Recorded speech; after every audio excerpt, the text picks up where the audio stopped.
અરવલ્લી જિલ્લો જાણે કે ભ્રષ્ટાચારના ભરડામાં સપડાયો હોય તેમ લાગી રહ્યું છે। એક બાદ એક ભ્રષ્ટાચારને લગતી જાણકારી જે અરવલ્લી જિલ્લામાં સામે આવી રહી છે। નિત નવી સમસ્યાઓથી જનતા પીડાઈ રહી છે, પરંતુ તંત્રના ભ્રષ્ટ બાબુઓ કોઈનું સાંભળતા નથી તેવા આક્ષેપો સાથે જિલ્લામાં વ્યાપક રોષ જોવા મળી રહ્યો છે।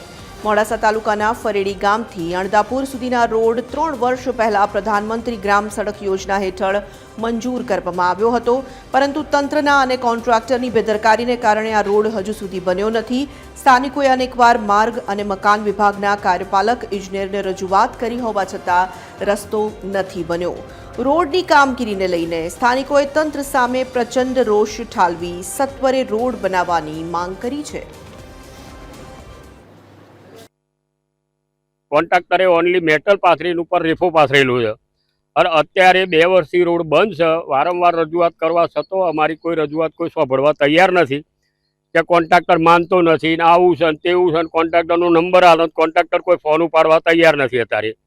એટલે સાહેબે ફોન પછી સાહેબે અમુક ટાઈમે ઉપાડતા નથી અને એક જ વાર મને રૂબરૂ સાહેબ મળ્યા એટલે એમણે એવું કીધું કે ભાઈ તમારે 11 જાન્યુઆરી રોડ 15 જાન્યુઆરી રોડ પૂરો થઈ જાય, એ પછી બીજી વાર એવું કીધું 15 માર્ચે પૂરો થઈ જાય। અત્યાર સુધી કોઈ વાત સાંભળવા તૈયાર નથી અને કોઈ આ રજૂઆત સાંભળતું નથી। તો 3 વર્ષથી આ મેટર પાથરી છે, તો ઘણા સાધનોવાળાને નુકસાન આવતું હોય છે।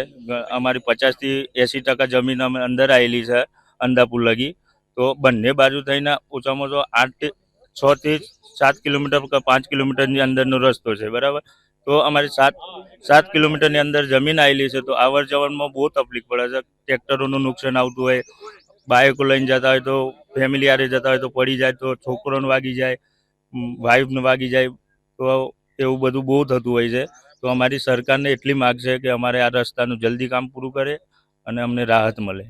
ફરેડીથી અણદાપુરને જે જોડતો રોડ છે, આજથી 3 વર્ષ પહેલા પ્રધાનમંત્રી ગ્રામ સડક યોજનામાં મંજૂર થયો। શરૂઆતમાં રોડનું કામકાજ શરૂ થયું હતું, પણ હાલ 3 વર્ષ વીતી ગયા હોવા છતાં પણ આ રોડનું કામકાજ પૂર્ણ થયું નથી। આ રોડ ઉપર મેટલ અને જે રેફો છે એ પાથરીને સંતોષ માનવામાં આવ્યો હોય તેવું દેખાઈ રહ્યું છે। ગ્રામજનો દ્વારા વારંવાર આ ઇજનેરને રજૂઆત કરવા છતાં પણ ગ્રામજનોની આ જે હાલાકી છે, આ વેદના છે, તે કોઈ અધિકારી સાંભળવા તૈયાર નથી। વારંવાર કાર્યપાલક ઇજનેરની મુલાકાત કર્યા પછી પણ ગ્રામજનોનું કોઈ નિરાકરણ આવતો નથી। છેવટે ગ્રામજનો દ્વારા આજે મીડિયાનો સહારો લેવામાં આવ્યો હતો।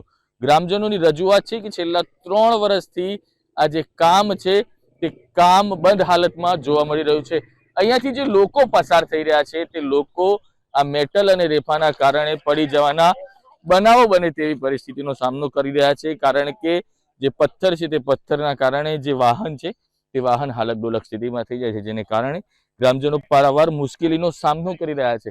ગ્રામજનોની માગણી છે કે સત્વરે તેમનો આ જે રોડ છે તે રોડ બનાવવામાં આવે અને તેમની જે આ સમસ્યા છે તે સમસ્યાનો અંત લાવવામાં આવે તેવી ગ્રામજનો દ્વારા માંગ કરવામાં આવી છે। સમીર બરોટ, TV 13 ગુજરાતી, હફતી ગુજરાતી, અરવલ્લી।